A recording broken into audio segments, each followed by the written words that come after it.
first American woman in space, and I really wanted to do that. But the second was the Voyager flybys. And while I don't really have memories of the Jupiter flyby, I distinctly remember the Uranus flyby in 1986. And getting these images of these alien worlds, these funny moons, all different colors, all sorts of things going on there that we didn't understand. And really that cemented for me, I wanted to study space science. There was no other question, that's what I was going to do.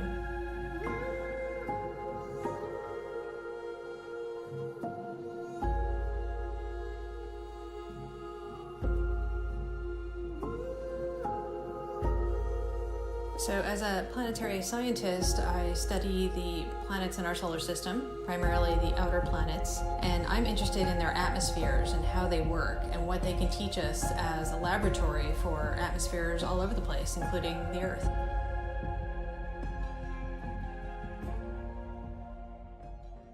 My background is a little interesting. I actually originally wanted to study Mars geology.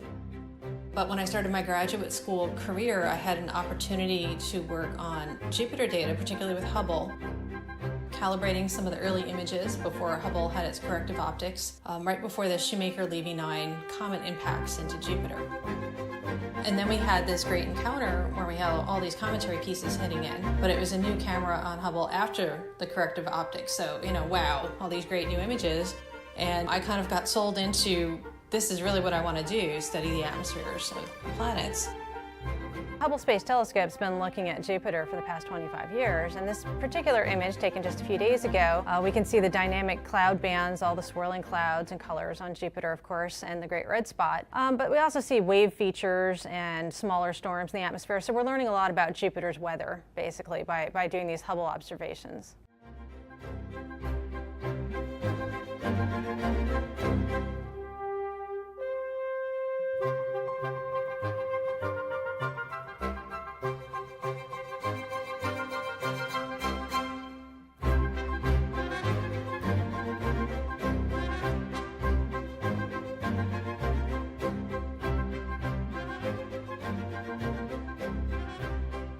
I would say I'm not really good at looking towards the future of envisioning exactly where I'll be in 10 years, but I want to see more missions to the outer solar system. I think we have a lot left to do out there, and I am looking forward to the day when we are ready to launch a mission to Neptune or even another mission to Saturn, and I certainly hope to be parts of those missions.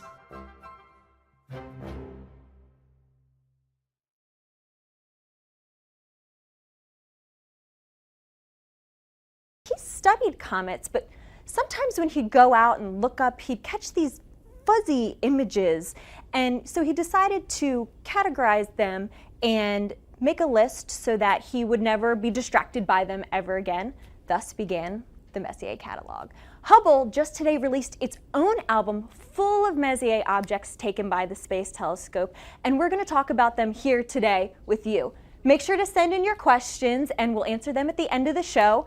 But I'm going to introduce you to some very special guests. So today we're joined by Michelle Fowler and Kevin Hartnett. Thank you both for being here today. Hey, yes, great to be here. All right, we're going to jump right on into it. Who is Charles Messier and why is his catalog so cool? Well, Aaron, you just said Charles Messier was an astronomer who was active in the late 1700s, and he was really interested in finding comets. He actually found many of them over the course of his career, but there were some fuzzy little blobs in the sky that looked like comets, but he could tell that they really weren't comets because they didn't move with respect to the stars. Right. Comets appear and disappear, and they actually move with respect to the background stars, but these little fuzzy blobs stayed right where they were. So he made a catalog of basically things to avoid that weren't comets. And the thing that is a wonderful irony is what he actually had discovered were some of the most dramatic and beautiful objects in the entire universe. Right. He discovered things like dead stars, or stars being born, or what we now know are very distant galaxies. So in fact, Messier found some of the most fascinating things in the sky. Yep. What's very interesting is the first object that we'll talk about, the Crab Nebula. He was looking actually for the return of Halley's Comet himself, which was predicted to show up in the constellation of Taurus in that period. And so he was scanning to find Halley's Comet and came across this object we're going to talk about. So the catalog is just numbered basically in the order that Messier discovered these things. And so we're going to start with M1. And just like Kevin said, M1 is something called the Crab Nebula. So we actually have a depiction here of where the Crab Nebula is in the sky and a little bit about what it looks like. So you can see it's actually here in the constellation Taurus. It's going to be honing in on that. And as this begins to pan in, look, there's a fuzzy little thing there. And that's what he saw, and that's what he thought might be a comet.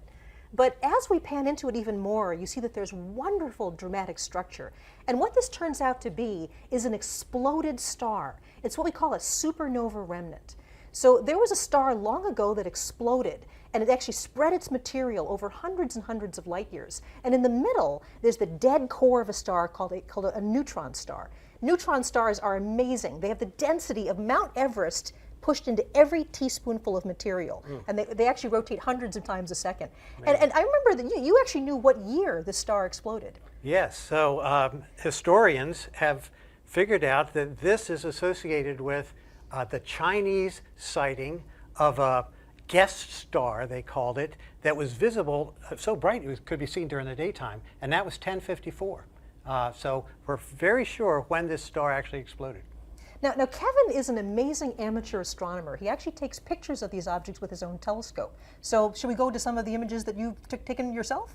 Sure, why not? In this case, I don't have one of M1. We'll see others, but I wanted to show you both this chart and where M1 can be found. Do you see the constellation of Taurus here? This little cluster of stars called the Hyades is V-shaped, and it marks the horns of the bull of Taurus. He's up and to the right of Orion, very easily spotted in the winter sky. And you take the lower horn and look at it with a telescope, and you're sure to find M1 if you just sweep around the field of view with that star in it, because it's very close to that star named Zeta Tauri. So I want you to know that in the Hubble catalog that's been released, we have a star chart like this for every Messier that's in the catalog. So even if you don't know anything about the Messier objects, you'll know basically where to find them in the sky, what season to look for them in, what constellation they're in, and we also tell you in the album what telescope is a good one to look for this object with, and what time of the month or what month of the year you should be looking for it. So keeping with the theme of dead stars, there's another one of my Messier objects that's one of my favorites. It's called the Ring Nebula. And so we talked about M1 being the first one. This is all the way at M57. Now the Ring Nebula is in the constellation Lyra. And this is actually a different sort of dead star. The first one we saw exploded violently in a supernova. This star is basically gently unraveling itself into space. It was a star that was more about the mass of the sun. It's dying and actually losing shells of gas around it. And in the middle, there's the remnant of this tiny little star, which is now cooling off and basically dying. So the Ring Nebula is a beautiful, beautiful object, and you can see some of the complexity that the Hubble Space Telescope discovered when it actually took many different visuals of this Ring Nebula. So the thing that I really love about the Ring Nebula is it's not very easy to see in a telescope. You have to use a special technique to see it. So tell us a bit about your observations of the Ring Nebula and how you see an object like this. Okay, sure, be happy to. It's one of my favorites. It's a great summer favorite for amateur astronomers. It's high in the sky, and it's fairly easy to locate in the constellation of Lyra. But as Michelle said, it's small and a little bit hard to find. And when you put in an eyepiece that has more magnification, it dims, and it gets a little tricky to see, especially the hole that's in the center. What you have to do, and this is a trick that we amateurs use, is look to the side of the object, because the edge of your eye is more sensitive to light than the center is, oddly enough. You have rods and cones in your eye, and the rods are along the edge. So at night, your peripheral vision is better than your center vision, and you can see things that move. So as a trick, we get the object in the telescope and then look to the side of the object and wiggle the telescope a little bit, and you can actually see it better when you do that. Especially the hole in the middle, it looks like a big smoke ring in the sky when you use those tricks. Now you won't see the center star because that's pretty faint, and although I took this photo with just general DSLR and a modest telescope, the camera is more sensitive than your eye, and so it can pick up on the star. You'd need probably a 14-inch telescope to see that star. So we're going from the theme of dead stars to something now very different, and that's the birth of stars. Messier actually discovered things that represent all the different phases of the life cycles of stars. So we're going to start talking about young stars. Yeah, and while we walk over to talk about the young stars over here, I wanted to remind everybody to continue to send in your questions. We're getting some really great ones. We're still here at Goddard Space Flight Center talking about Hubble's Messier catalog, and now we're going to be talking about dead stars. So take it away. I'll get out of your way. Well, that's right. These are stars that are being born. The next object we're going to talk about is one of my favorites in the sky. It's like an old friend returning every time the fall sky rolls around, and that's M42. This is the Orion Nebula. And as you can see in this wonderful animation, what the Orion Nebula really is a giant cloud of dust and gas. And inside it, there are stars forming that are lighting up this cloud. And there are actually 4 very bright stars at the very heart of the nebula called the trapezium cluster. And these stars are actually larger than the sun, more massive than the sun and brighter. And the light from them is lighting up the whole area that we know of as the Orion Nebula. To me, this is one of the most beautiful images ever taken by Hubble. It's not only beautiful, but it's very dramatic when you think about this is a cloud of dust and gas, many, many hundreds of light years across. And inside it, there are dozens, if not hundreds, of new stars forming right now. So this is a beautiful object, and I have to say that the image you took of this is spectacular. I mean, you are an amazing astrophotographer. Let's take a look at what you got with this one. Well, it is one of my better efforts, but they're all work. And I want to really communicate that taking pictures is another aspect of astronomy that's enjoyable, has its technical challenges. But I've spent most of my life observing these things with binoculars or a telescope, and it's as much fun. It's probably more fun than trying to take pictures of them, which is just hard.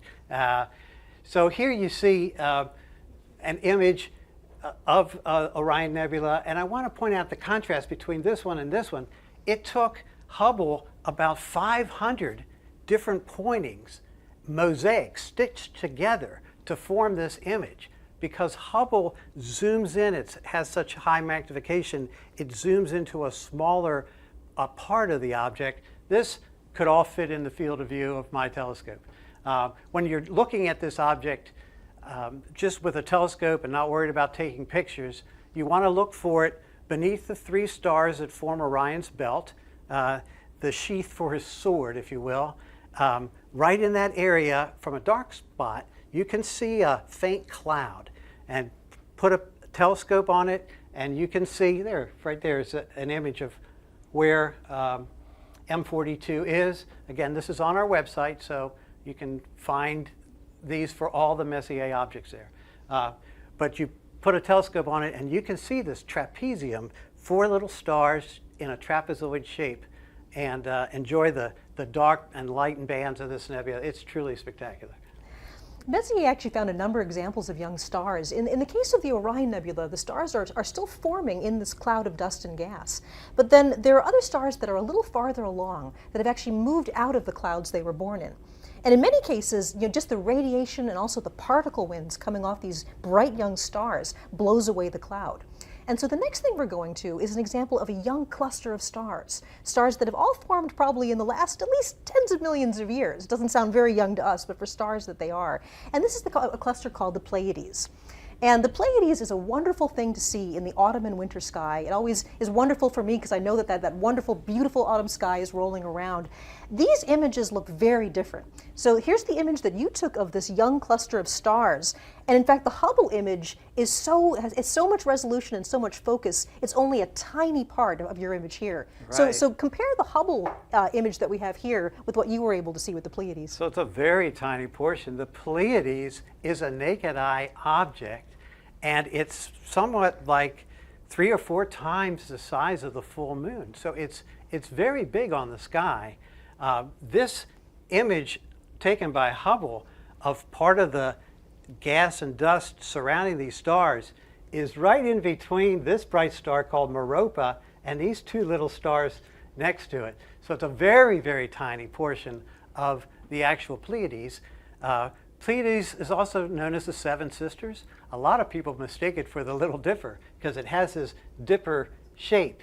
And with your eye, you really only see 6. You know, there's this legend of the missing Pleiad because you don't see 7. But this cluster is also known in Japan as Subaru. And so when you look at the logo on the back of a Subaru, you're looking at this star pattern. Most people don't know that. So it's a very, very beautiful cluster, and best appreciated actually in binoculars or a small telescope where you can see just these diamonds on a black background. So we're talking about families of stars, and the type of cluster that the Pleiades is something called an open cluster. And these are stars that form relatively close to each other in one of these big clouds. But the sun was probably in a cluster like this billions of years ago. But over that time, we've been around the galaxy so many times that just the gravitational interaction between the stars has peeled off all the other members of our star cluster. We don't really know where in the sky our brother and sister stars are. So an open cluster is a family of stars that all form together. And actually, we're going to go over and talk a bit more about some different families of stars now. Yeah, and once again, while we're walking over, I just wanted to remind everyone to keep sending in your questions. I'm getting some really, really great ones. And we're here at Goddard Space Flight Center talking about Hubble's Messier catalog. So continue sending in your questions, and I'll let you guys talk about clusters. Thanks, Aaron. So here's another example of an open cluster. This is M11, which is also called the wild duck cluster. And as I said before, open clusters are stars that formed together relatively recently in the last millions or tens of millions of years and are slowly peeling apart over time.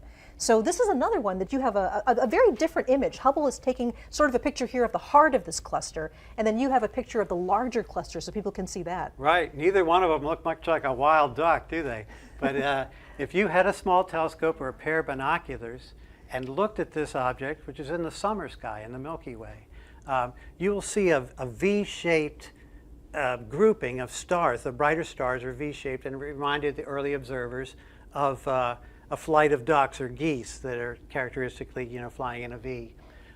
When I look at this, and this is one of my favorites too, you notice right away, and so did Messier. He wrote in his catalog about this, that there's a very bright star in the center of the cluster. Hard to make out here because it just gets lost with all the others. But it's very, very noticeable when you look at it for the first time in a telescope. This amazing grouping of stars and this one bright one right in the middle. Now I find this cluster is particularly fun to look at in higher magnification, and I like to use a zoom eyepiece. So I look at it at low magnification and the stars are really tight, and then as you twist the eyepiece it zooms in and you see just hundreds more. It's a remarkably beautiful open cluster, and there's something like, hundreds of stars in the cluster. That's right. Now, an open cluster can have dozens or hundreds of stars, but there are actually much larger star clusters as well. And certainly the largest ones that are in our own galaxy, the Milky Way, are called the globular clusters. And we have an absolutely spectacular picture of a globular cluster here. This is the globular cluster M15. So this is the 15th thing on the list of things that were not comets. Right. And this is actually a cluster of stars that contains millions of stars. Now, astronomers believe that globular clusters are actually ancient clusters. They probably formed very early on in the lifetime of our galaxy. And if you think about the Milky Way galaxy, we live in a spiral galaxy that's kind of shaped like a frisbee. It's a disk of stars and gas and dust. But the globular clusters actually orbit around the entire galaxy, almost kind of like a swarm of angry bees. They're going all different directions around the Milky Way. And in fact, globular clusters were one of the first ways that we discovered our own place in the Milky Way. It turns out that we're nowhere near the center of the Milky Way. We live out in the suburbs, about 3/4 of the way out into the disk from the center. So that's a long way from the middle of the galaxy. And all of these globular clusters orbit around the center of mass of our galaxy. So astronomers a long time ago realized that most of the globular clusters were in one half of the sky, and there were fewer on the other half of the sky. And that's because we were looking from a vantage point of being very far out from the center of the galaxy. So whenever I see globular clusters, I'm really aware of the place, the role that they had in actually giving us a map as to where we are in the galaxy. And it's really a good thing that we're not on a planet inside a globular cluster, because we wouldn't see much of the sky at all, right? it would be like daytime all the time. You just look at all of those stars packed into that little area. Yes, so it's very good for observing that we are where we are. So you've got another great image here. Yeah, so this image is fun because I took it 2 nights ago, right? And I took it with a very small telescope. But it's in the constellation of Pegasus, the flying horse, which if you go out into night sky, will appear as a square. They call it the square of Pegasus, very prominent square in the sky. And I like to consider it like a baseball diamond because it's oriented that way. And this object is located off first base. So you go up to first base and there's an L-shaped string of stars. It's right at the tip of the L. Very easy to find. Right there. There you go. Yep. So we've been talking about families of stars, the star clusters, and in fact the largest families of stars in the universe are the galaxies. And these are families of stars that include hundreds of billions of stars. So let's talk a bit about some of the galaxies that we're looking at. Yeah, and actually while we walk over to the biggest screen in the room, we'll talk about the biggest objects, right? So I just wanted to remind everybody once again that we're here at Goddard. We're talking about Hubble's Messier objects. And please continue to send in your questions. We've got a ton of good ones, and I'll let you talk about galaxies now. Sounds good, yes. Right, so we're going to end with looking at some of these beautiful spiral galaxies. And the first one we're looking at is something called the Whirlpool Galaxy, which is known as M51. And the Whirlpool Galaxy is a spiral galaxy about half the size of our own Milky Way, and it's actually at a distance of about 23 million light years away. So you can see here in this beautiful Hubble image the detail on the spiral arms of this galaxy. The dark areas are actually lanes of gas and dust where new stars are forming inside that right now. And in fact, whenever you see red areas along the spiral arm, that's active star formation. That's where young stars are still embedded in the dust, and they're actually lighting up the dust and making it glow red. It is an absolutely beautiful spiral. So the thing that's amazing about this is it actually looks quite different through a telescope. And some people might be disappointed, but I still think it's a wonderful thing to look at. So tell us a bit about what it's like to observe a beautiful galaxy like this. Okay. I'll tell you, it's fun to glimpse these things, even if you're not seeing them particularly clearly in the night sky. There's a connection you feel with the universe by looking at the light of these things with your own eye. So just like Messier would have seen this, it was a smudge. But now you know what it really is. And that's electrifying. If you're at night searching for these things with your telescope and finding it and realizing what you're seeing, there's nothing really quite like it. So Messier would not have seen the spiral arms because you need a large telescope to do that. And his telescopes were not very good. They weren't even made of glass. The ones that we use now with mirrors, the mirrors were made out of metal back then. And we've looked at these globular clusters. In M15, Messier noted he didn't see one star in that globular cluster that we now know has millions of stars. So his view was very, very different. But this is an image I took. It took about 4 hours to lay up that image. In a second, I'll show you what one little frame looked like. But this object was not seen by Messier at the time. It's a neighboring galaxy. He only saw the very core of this, and it looked like a little blob. So the thing is that even if your telescope image doesn't look like this, it's still wonderful to think that the light you're looking at, even when you see a little smudge on the sky, in this case is 23 million years old.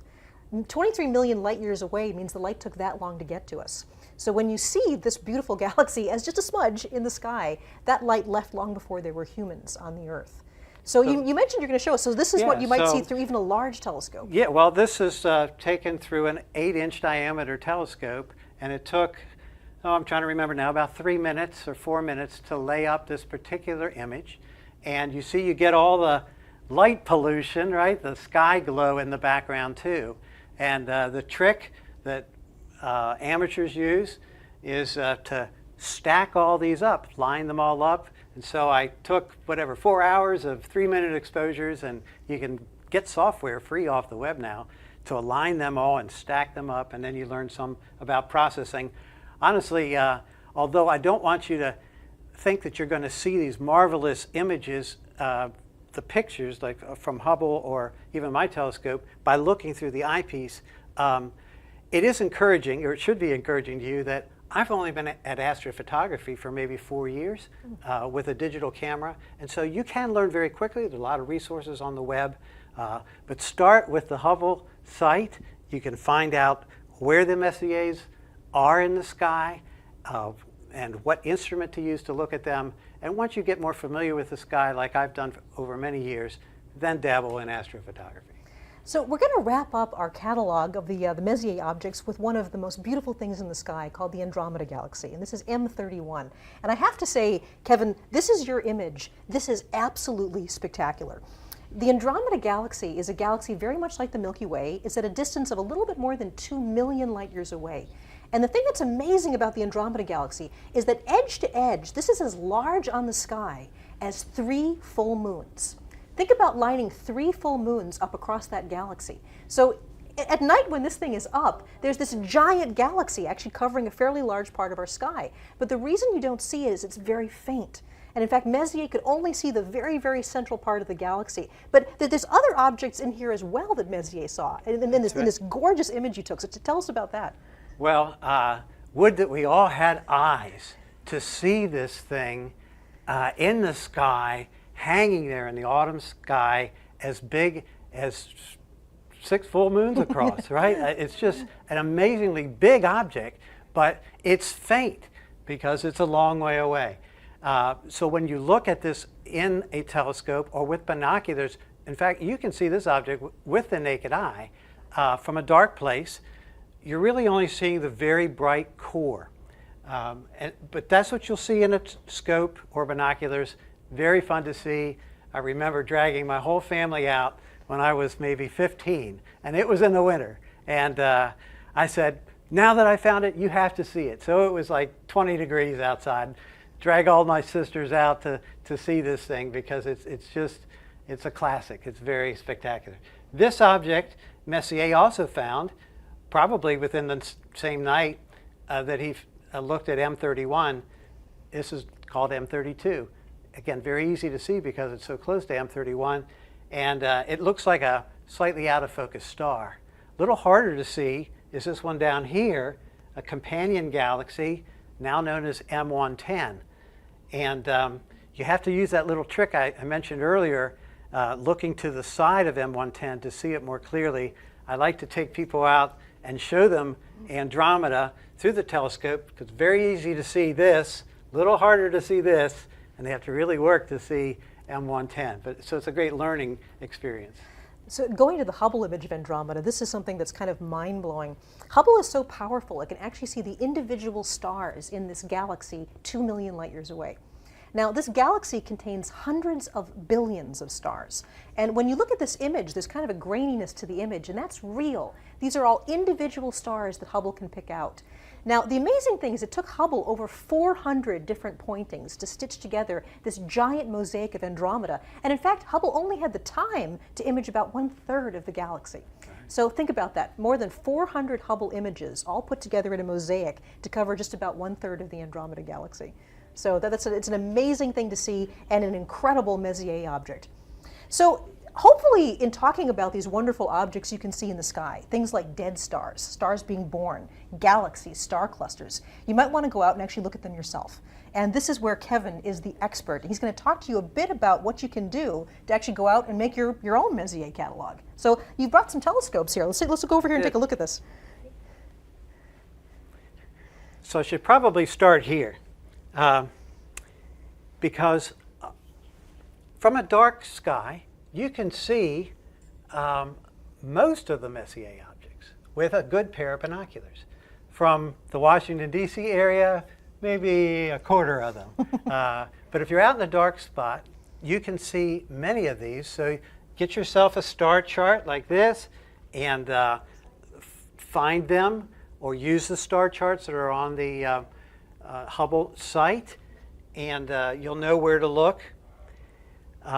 It's good to use a set of binoculars at night that's one like this.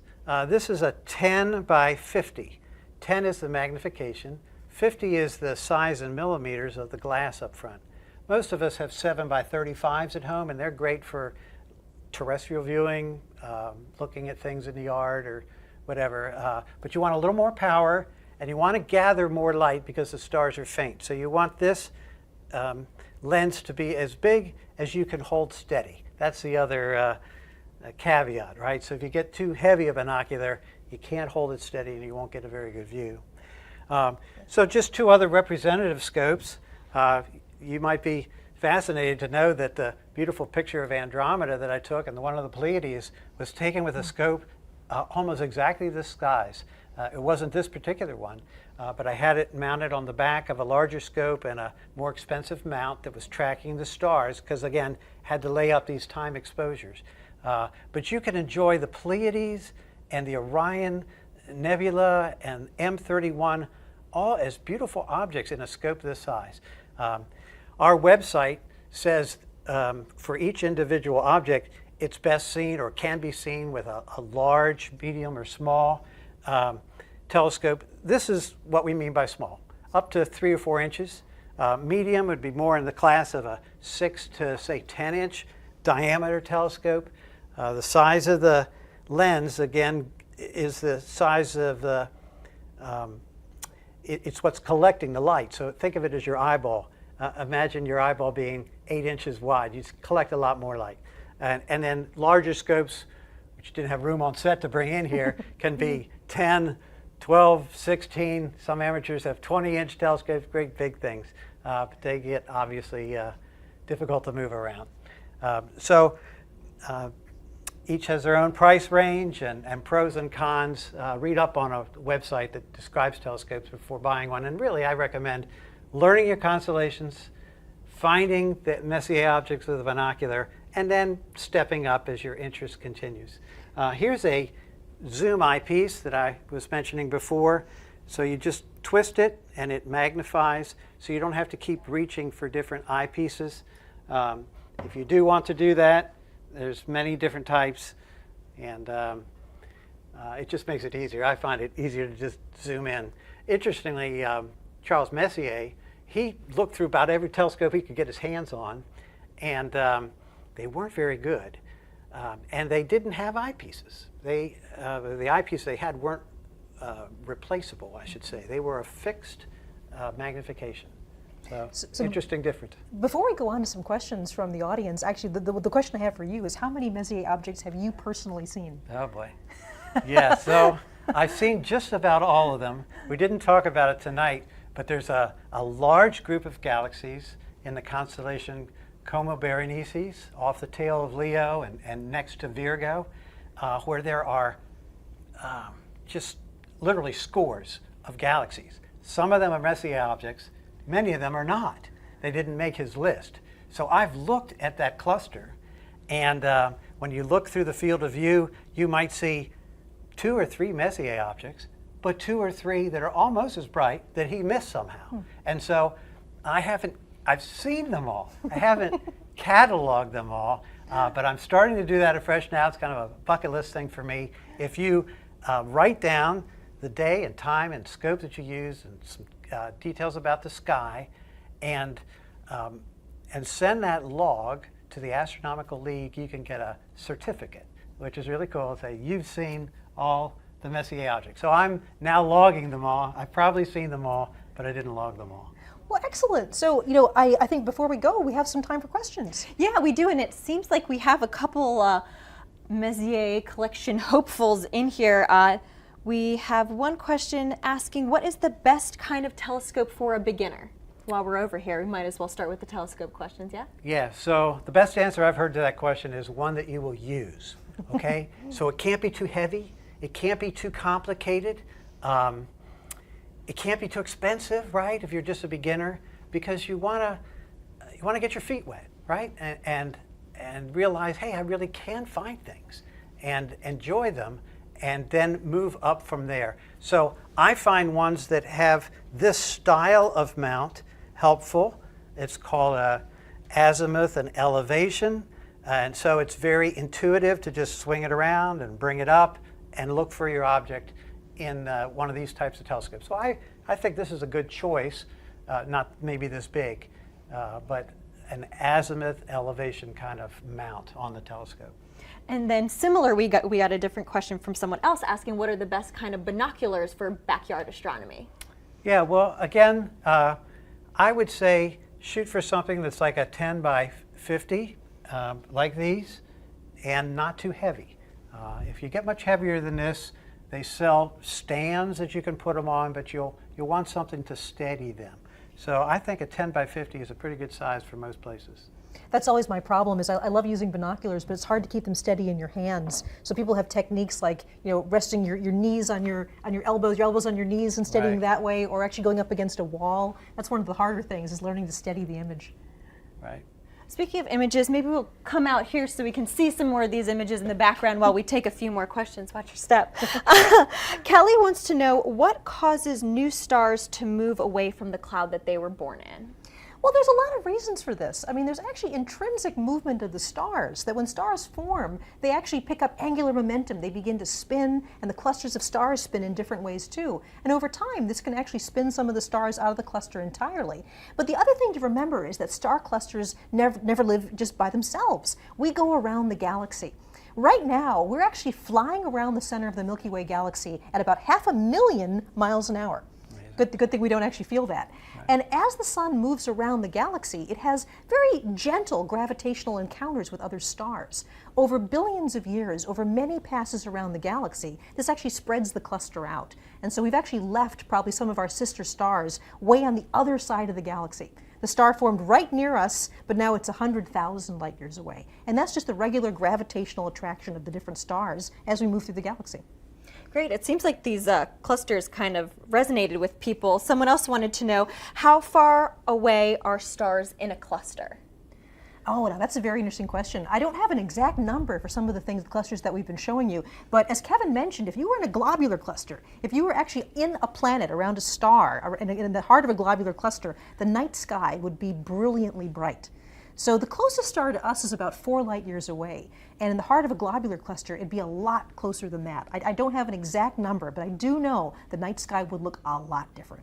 4 light years is actually a long way, Yeah. right? And so if I've read that if you considered the volume of sphere that's 4 light years in radius, in some of these globular clusters, there can be as many as 10,000 stars within that sphere. And so imagine being on a planet around one of those. It would be just dazzling. Yeah. And then another question, this one looks like it's specifically for Kevin. How do you deal with light pollution? Yes, well, I cry a lot, I guess, is the answer. If you have a portable telescope, right, which some of mine are, you get to a dark spot, and that way you can just enjoy the night sky and find things easier. Taking pictures, see, is one of the strategies that I have to fight light pollution, because you can play tricks with a digital camera.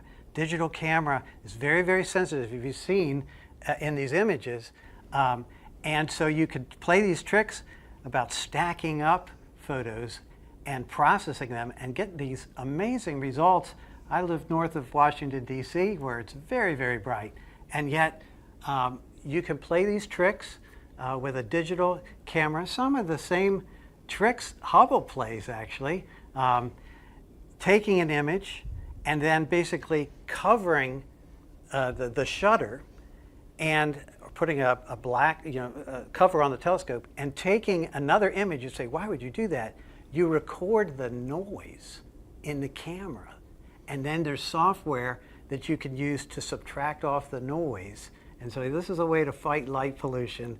You subtract it off with a digital camera. Can't do that with your eye, but Hubble plays that same trick, not to fight light pollution so much, but just to get that noise that's inherent in the camera because of its thermal qualities, and subtract that out. It's amazing to me just how much we're missing with light pollution. I mean, I think that the most beautiful sky I ever saw was when I was in Chile. I was in the Atacama Desert where there were no lights around at all. And somebody actually pointed out the Milky Way was so bright overhead, it actually was making me cry. It was so beautiful, I was getting tears in my eyes. And I actually looked down at the ground and someone pointed out that I was casting a very, very dim shadow on the ground. But there was no moon out that night, none of the bright planets were out that night. That was actually a shadow being cast by the Milky Way. It's very That's how bright the Milky Way can get. So, I mean, get yourself to a dark sky area if you possibly can. Wow, that's crazy. So we got a question about Hubble specifically. How does Hubble take so many sharp images when it's moving so fast? Pointing. I think I'm going to lead this to the Hubble operations manager. Absolutely. That's for you, Kev. Yes, so you don't think about it much. That would be more of a problem if the stars were closer. But they're so far away that the light that's coming anywhere near Earth is coming in parallel beams. And so, yes, Hubble's moving around the Earth, but it's still seeing these parallel beams that come from these different distant stars. If an object were closer, like the moon, you don't see many Hubble pictures of the moon, do you? See, Hubble was never designed to look at the moon. Now we've, over the years that Hubble's been operating, we now have modes that can, but they're very seldom used because you have what they call a parallax problem. The moon's too close and Hubble is moving too fast. That light beams aren't coming to you in a parallel fashion. And so the secret is the stars are so far away. Wow, that's fascinating. So someone asked, what is the best telescope for astrophotography? Okay. I don't know how to answer that question. That's why I'm asking you. There's different types of targets, right? There's what we've been calling, these ones would be classified as deep space objects, DSOs. And there's also like the moon and planets. You would want a different type of telescope to do lunar and planetary work than you would for deep sky objects. And so that's part of the answer. For deep sky objects, I think most websites that I would go to, people more experienced than I at this, would say get a medium-sized refracting telescope. That's the type that has the lens up front with fairly short focal length, and that will probably do the best for you for these things. Lots of reasons why, but those kind of telescopes can range from the $600 one that I bought to $6,000, so you kind of go with your budget too. And so much of it appears to be in the way you process the images. I mean, like your image of Andromeda was spectacular. I mean, I remember when I first saw it, when we were rehearsing for this, I said, that's something that like the Mount Wilson telescope would have taken 100 years ago. That would have been like the best astronomical image in the world. But here you did this out of this small scope. Yeah, there it is. Right here. And so that has to do a lot with what you do with the imagery afterwards, too. So true, yes. The more you stack, the more signal to noise you get, and the more you learn about Photoshop and these other processing techniques, just the better you get at it. And I really consider myself a baby at it. This, again, was about a 4-hour exposure, and many times more than 4 hours in processing. And you've only been doing this for about 4 years. Yeah. Again, it's because there's so many resources online. We're bringing you the Hubble Messier catalog online with all its information. There's lots and lots of helpful resources out there about astrophotography. The Messier catalog is such an inspiration to me because, sort of wrapping it all up again, we talked about avoiding these things that aren't comets, but instead it turns out to be the catalog of wonders. I mean, everything from dead stars to baby stars to these vast galaxies that you took a picture of. Well, in some strange way, we have Charles Messier to thank for all that, even though it wasn't what he was looking for.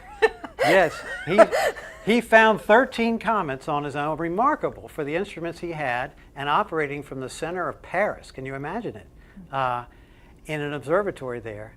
And he co-discovered 7 others with his friends. So the man found 20 comets in his lifetime. Very, very remarkable for the instruments that he had and the place that he was doing it from. Try to even discover one from the center of Paris right now. Pretty hard to do. Yeah. Are you ready for another question? Sure. Alejandro wants to know, what are your favorite locations for stargazing? I guess I can ask both of you that question. Well, I just mentioned the Atacama Desert, but that's kind of hard to get to. So, you know, it is amazing to me how much you actually can see from a relatively dark backyard. If you can get yourself to an area with a nice clear horizon, you know, I've seen comets through small binoculars. You know, I've seen small telescopes where you can see the rings of Saturn. Saturn in particular is an object, I mean, obviously a lot closer to us than the Messier objects are, but this is one of the things where if you're a little disappointed by the Andromeda Galaxy just being a smudge, when you see Saturn and its rings right there in front of you, and the moons of Saturn as well, that's something that just floored me the first time I saw it. It looked like somebody had taken a picture of Saturn from a textbook and just kind of pasted it on the end of the telescope. So some of these objects are actually very easy to see. They're very bright, so you don't need a dark sky to see them. Yeah, that's right. The moon and planets, in even a very modest-sized scope, can be a unforgettable experience. As you mentioned, seeing the rings of Saturn, I've been at so many star parties, we call them. We have telescopes out and have fun with the heavens. It's so fun to see people see the moon or the planet Saturn or Jupiter with its moons and bands for the first time. They never forget it. I never forgot it. That's really what got me into astronomy many, many years ago, seeing Saturn. There's a connection with the universe that you feel, and it's really unforgettable. But where would I go? Around here, I have a brother-in-law that lives down in Virginia in the mountains, and so that's a good spot to go. And the Eastern Shore is a pretty good dark spot with nice horizons, so you can see things from horizon to horizon. But if I were going to pay money and go someplace, it would probably be Chile or someplace like that, or Hawaii, to be on the top of a mountain where all the other great telescopes are, and observe from there. And one thing I have to say is take advantage of your local amateur astronomy societies, because pretty much wherever you are in the United States, there's a local club where if you don't know what sort of telescope you'd like, if you don't know how to use a telescope, if you don't know where the nearest dark sky areas are around you, your local astronomy club will know these things. That's right. And they are an incredible resource. And as a professional astronomer, I would go to these large observatories and people would type the coordinates into computers and I would make my observations. I often feel that the amateur astronomy community are the real astronomers. They're the people that really know the sky like the back of their hand. Right. Amateur astronomy groups will also love to show you their telescopes. And so you can try before you buy if you go to a club. And that's also helpful. Great. It's kind of like asking someone about their job, asking someone about their telescope. They can talk for days and days, right? So unfortunately, we only have time for one more question. We're going to keep answering some of your questions on Facebook as they're coming in later on, but unfortunately we only have so much camera time. So one more question. What is your favorite object you viewed through a telescope? Oh, is that choosing between your children? Yeah. Oh, wow. Okay, so I guess, well, we just mentioned Saturn. So, I mean, I think that probably actually is my favorite. In the southern sky, there's something called the Carina Nebula. And the Carina Nebula is an area where you can see star birth and star death all happening at once. There are young clusters of stars, and then there's a star called Eta Carina, which is actually very close, we think, to blowing itself up in a supernova explosion. This part of the sky has these vast bands of dark dust and bright gas. And I have to say, those are some of the things that I've seen with my own eyes when I was living in the southern hemisphere that just blew me away. I mean, this is probably the closest thing I've seen with my naked eyes looking through a telescope that actually looked like a Hubble image. So Eta Carina would have to be one of my favorites. Yeah, and for me, it is like deciding between your children, I guess. I really love to look visually at M11, that wild duck cluster, because when you first look at it in the scope, you can imagine how Messier didn't see any stars in it. They're very, very close, and yet you zoom in, and it's almost like the fly-throughs that we saw. It turns into something else. And it's in the heart of the Milky Way, where it's surrounded by hundreds and hundreds of stars to begin with. And so I don't know how to describe it. It's just beautiful. I could look at it for a long time. If we don't know how to describe it, you need to try it yourself. That's right. So get out there and find the Messier catalog yourself and enjoy the absolutely beautiful images that the Hubble Space Telescope has made of these objects. Absolutely. So like they said, if you want more, we've got the catalog up on our website, nasa.gov/Hubble. And if you want to know anything about Hubble at any time, you can follow us on Twitter at NASA Hubble. Thank you both so much for being here, and thank you all for tuning in to us, and we'll see you next time. Hey, great to be here. Thank you. In the 90s and early 2000s, it gathered data to build a thermal map of Europa, and it appears the water vapor plumes Hubble is observing correspond with a relatively warm region on Europa's southern surface about 200 miles across. This thermal anomaly the Galileo spacecraft observed suggested geologic activity was happening in this location, a conclusion now further supported by Hubble's recent observations of water vapor plumes. This phenomenon may be similar to what the Cassini spacecraft has seen at Saturn's moon Enceladus, where there are also water vapor plumes associated with warm regions on the moon's surface. The warm spot on Europa has a couple possible explanations. Perhaps this location is warmed by liquid water a mile or so under the surface, pushing up through the cracks in the ice. Or perhaps the fine mist that's falling from the water vapor plume changes the structure of the surface ice grains, allowing them to retain heat longer than the surrounding landscape. Now that Hubble has shown Europa probably has water vapor plumes associated with warm spots on its surface, this information will be used for planning NASA's upcoming Europa Clipper mission. Europa Clipper will be able to take up-close observations of these probable plumes Hubble identified, and will be equipped with instruments that can detect any additional warm spots and water vapor plumes. This will provide insight into Europa's chemistry, geology, and potential conditions for harboring alien life.